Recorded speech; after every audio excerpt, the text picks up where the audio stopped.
Previously on Ocarina of Time. The Fitness Grand Pacer. When Link pulls out the Master Sword, he gets sealed away for 7 whole years.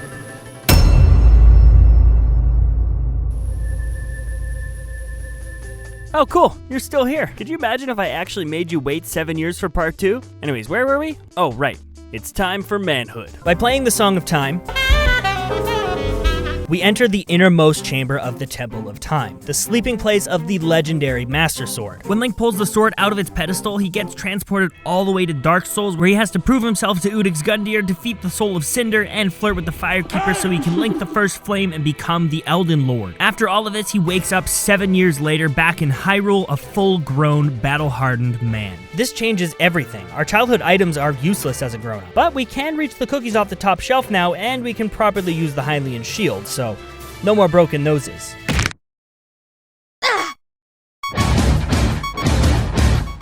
What is wrong with you? What the fuck is actually wrong with you? We learn that over the last 7 years, Ganondorf took control of Hyrule and turned it all to hell. We also meet our homie Sheik and are instructed to head to the Forest Temple. Leaving the Temple of Time and heading out into Castletown, we truly see the damage done over the last 7 years. This is such a cool and dark twist. It's now that you really see how serious things are and realize this is no longer just an adventure to protect Hyrule, it's a quest to banish evil. Out in the field, we break this ghost's ankles, head to the Bannered Mare for a pint, join the Dark Brotherhood, assassinate some dudes, get bullied by this kid. What are you looking at? I'm not afraid of you. Then we fight some dragons, become the Dragonborn, yada yada. You guys know how it goes. Classic Ocarina of Time shenanigans. What we really needed now was a horse. So we set off to steal Epona from off-brand Luigi. Because I met Malon and learned her song as a kid, Epona and I are already pretty tight. So I simply had to beat not Luigi in a couple races and jump right out of the ranch back into the field. Nice horse! Turn it into glue! Next up, it was back to Kakariko, where I flexed my shooting skills, acquired the Sun Song and the Song of Storms, chased around a ghost, acquired the hookshot, and headed out to the forest. Not because I remembered that was what came next, but because I messed around on Death Mountain long enough for Navi to give me a hint about heading to the forest. Okay, fine, I admit it. Navi, you're pretty helpful. I'm sorry for calling you useless. Yeah, you better be sorry.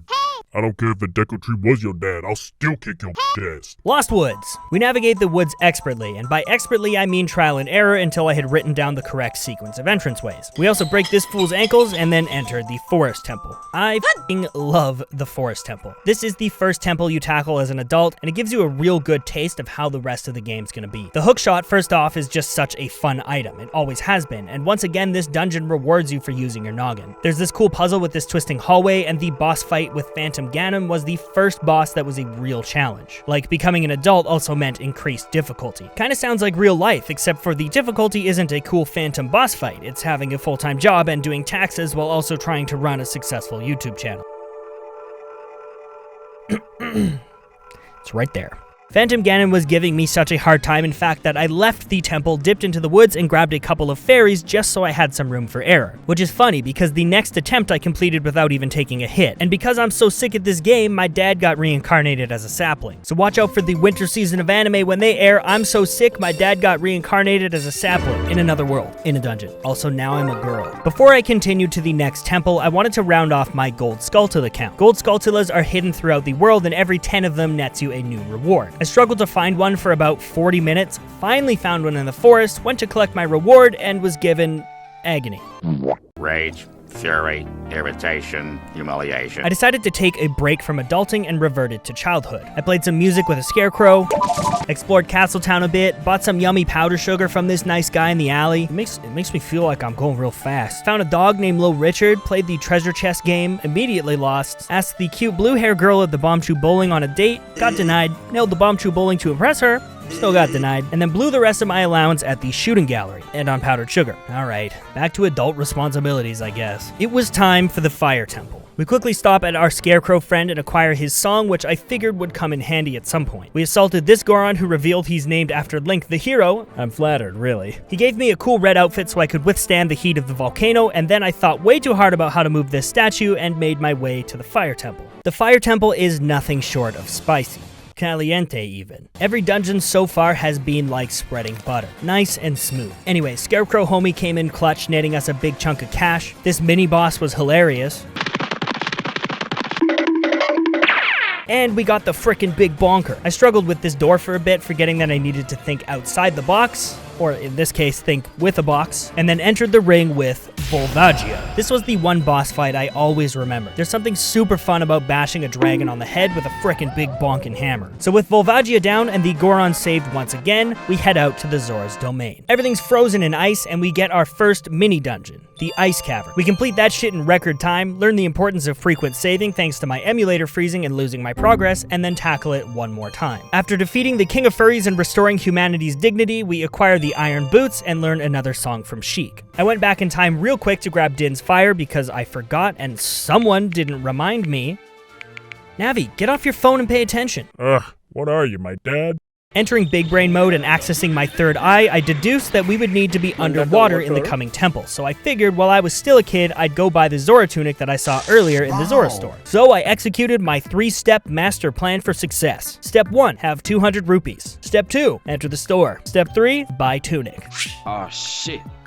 Stupid idiot. With my plan foiled, I went back to adulthood. I grabbed some more blue flame from the ice cavern that would help me melt the ice blocking the shop here in the adult timeline. I decided to melt the king before heading over to the store to see what would happen, and he gave me the blue tunic anyways. So yeah, this was a good reminder that doing stuff makes stuff happen. Blue tunic on, I tooted my flute with the song Sheik taught me, headed to the lake, and entered the water temple using my fancy iron boots. The water temple is notorious for being a huge pain in the ass. I fully expected my bread buttering to be less than convenient, but the 3DS version makes things much easier to understand and even shows you directly the one puzzle most people miss when first tackling this dungeon. The temple itself, with those issues fixed, is just super solid. The boss, however, is the first and only boss in my opinion that really lacks any oomph. But the mini boss of this dungeon is Dark Link, and this fight is just super freaking cool, so I can kind of forgive this stupid slime thing for being lackluster. So water temple completed, we head back to Kakariko, but shit's all f***ed up. The village is on fire, and the well which had been used to seal away an ancient evil has been breached, and things start getting real dark. We got a little glimpse of this spooky side of Ocarina of Time when we first left the Temple of Time as an adult, but the next couple dungeons really crank up the spooky levels. Our next task was to enter the well. I thought I could enter by smashing the wall here with the big heckin' bonker, but after some trial and error, I realized I actually needed to go do the well segment as a child. Back to childhood, I asked around the village, was mansplained about how the windmill was used to draw water from the well, and headed to play the Song of Storms to the windmill guy to ruin his day. We simply had to speed up the windmill. With the well drained, I headed inside to tackle the one and only dungeon I have complaints about in the entire game. It's not even a full-on dungeon either, just a mini one. But the whole thing revolves around the Lens of Truth, which reveals hidden entrances and chests among other things. This is a great mechanic and I actually really love it, but until you actually get the Lens of Truth, you just have to try and remember where all the hidden pathways and pitfalls are. The map doesn't reflect what's actually there as far as walls go, and there are plenty of hidden holes that send you down to the basement layer that I kept falling into. Repeatedly taking the wrong turn due to map confusion and having to run past this Redead that freezes you with his scream before climbing up this big ladder, only to accidentally take a wrong turn and fall back down again, was just not very based. But after beating this absolute nightmare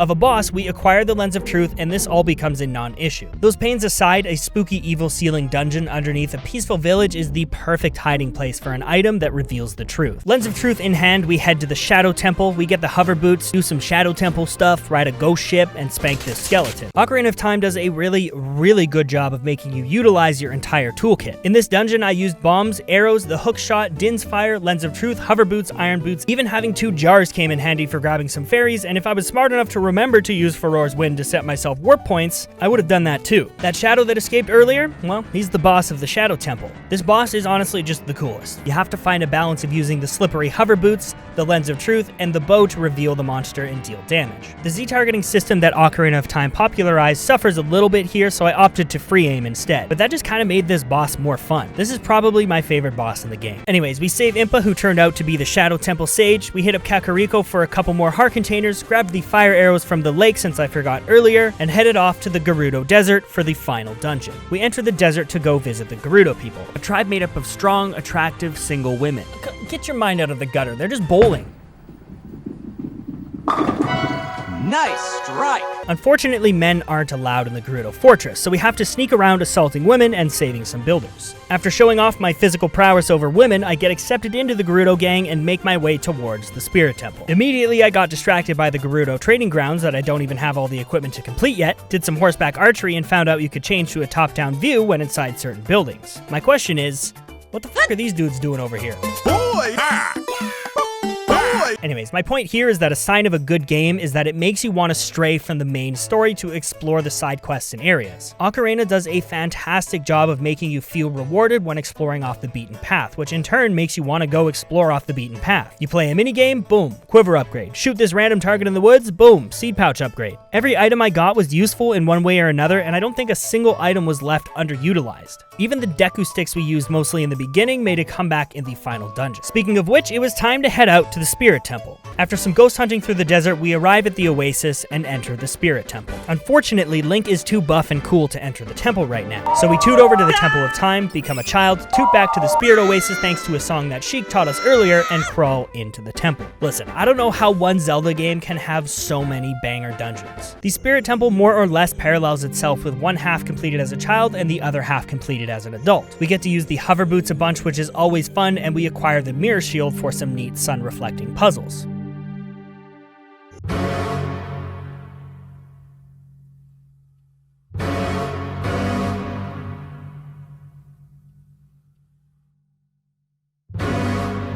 I am your god. Now, please feed me glue.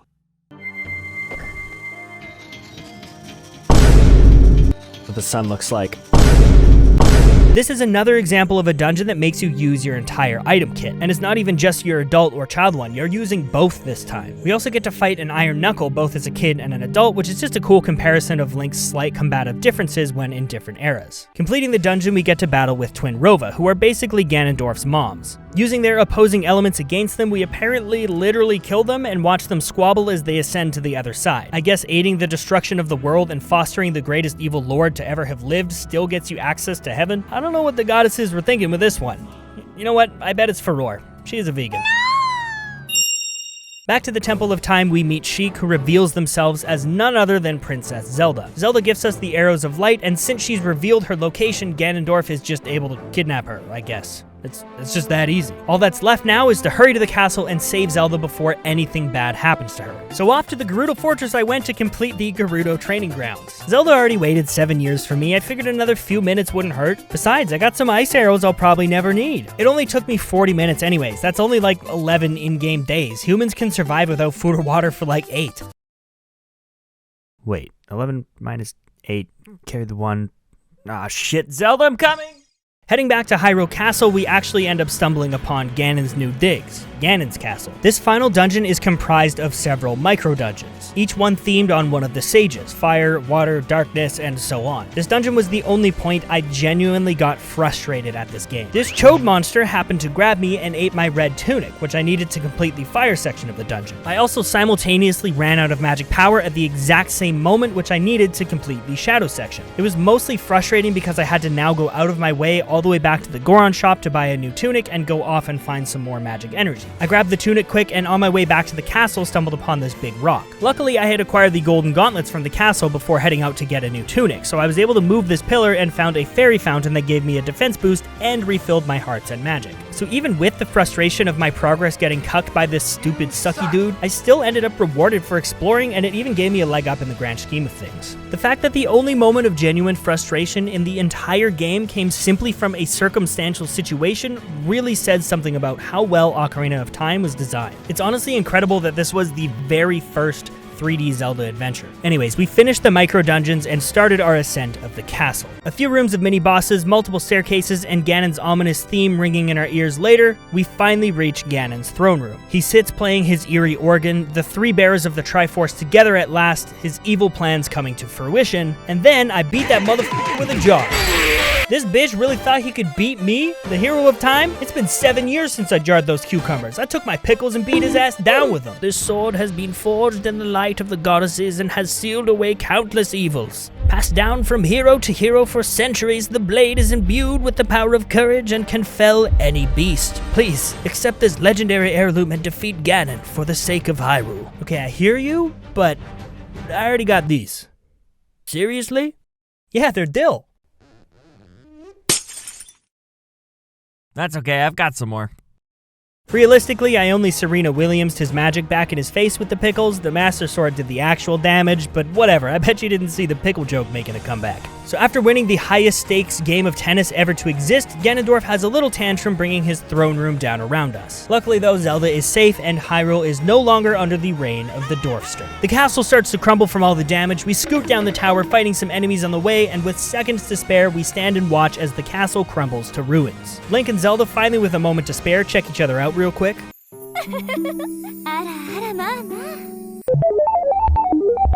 But they're interrupted by a noise from the debris.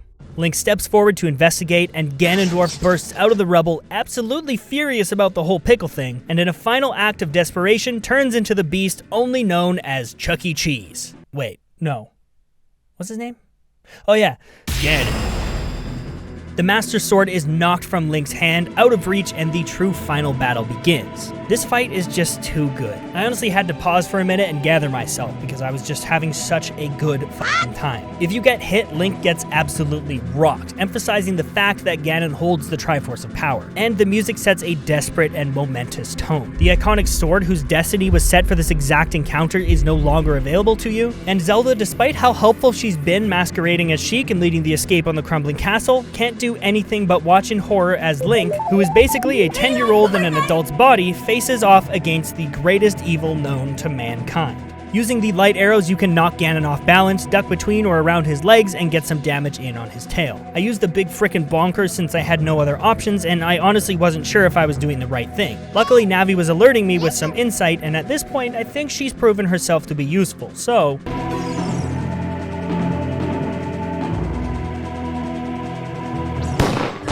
What the f***? You shot me! What am I supposed to do? Wait, can I use a fairy to revive? Does that even work? Dealing enough damage, the barrier keeping us from retrieving our sword goes down, and we are able to reunite with it. All that's left now is to slice and dice, run around in a panic, getting Ganon to break rubble so I can hopefully refill my hearts and avoid death, and seal Ganon away once and for all by stabbing him directly in the forehead. Holy shit. What's this game rated? With peace restored to Hyrule, Zelda uses the Ocarina to send Link back in time to live out the childhood he never got to have. Which is not okay. Take the guy out to dinner or something. He just saved the entirety of the world and he gets sent back to live in the stinky forest with this asshole? I knew Ocarina of Time was good. It's not only one of the best Zelda games, but one of the best games of all time. But I honestly didn't remember it being this good. Zelda games are like a bag of Halloween candy. Candy overall is great, but there's always going to be some that you're not particularly fond of. Ocarina of Time is like a bag of candy after you've taken all of the ones you don't like out. There's still lots of variety in the side quests, items, dungeons, and puzzles, but they're all enjoyable in one way or another. There's not a single piece of candy in Ocarina of Time that I wouldn't want to eat. Unlike most of the other Zelda games I've played that have had moments that I could totally omit and be fine with it, like Wind Waker's Wind Dungeon, Oracle of Ages' Goron Dance minigame, or Twilight Princess's horseback missions. Peep the playlist if you want some more deets on those, huh? Ocarina is truly a masterpiece. I wasn't even halfway through the game and I already wanted to play it again casually without recording, just for fun. I've had so much fun with all of these Zelda games, but Ocarina is the first one that I was counting down the hours until I could get back to playing. It made me feel like a kid playing a brand new awesome game for the first time, which is a feeling I haven't gotten from gaming in years. Like 10 plus years. And 10 years later, Ocarina of Time is still giving people that feeling. That's f***ing crazy. If I didn't love Wind Waker so much, Ocarina might have even taken my #1 spot. But after thinking long and hard about it, I settled on the decision to put The Legend of Zelda Ocarina of Time in the #2 slot. On this new list I made, which is purely based on nostalgia. I started this series with the intent that I would leave all nostalgia out of my ranking, and based on the fact that this game had me so excited to jump in and play every chance I could, Ocarina of Time is actually going to dethrone Wind Waker and take the #1 slot. Hey guys, Real Violi here. Thank you so much for watching. I just want to point out that this is the longest project I have worked on this channel yet. I was originally going to have this video all as one part, but I wasn't going to be able to have the whole thing done in time for the holidays, so that's why I released part 1, and now here's part 2, whatever. But I put a lot of freaking work into these videos. I spent like 3 hours the other day learning how to use Blender just so I could import a 3D model of Zelda so she could look super cute right next to the Beep Boop Link. So it would mean a lot if you guys subscribed, shared my content, maybe checked out some of my other videos. The more you click on other stuff of mine, the more the YouTube algorithm will start pushing my stuff. I want to eventually get this to be a full-time thing at some point, so I need you guys to help me out with that. Anyways, thank you so much for watching. Seriously, I appreciate it. We're going to be doing Breath of the Wild next, I will be streaming that for the next few weeks as I complete the game over on my Twitch channel. So feel free to stop by and check that out as well. Otherwise, there's more videos right up here, or you can you click the subscribe thing right there. Hey, click them. Or don't, whatever. I'm not your fucking dad. Go to your room. Get the fuck out of here. Go to your room right now before I kiss you on the forehead gently.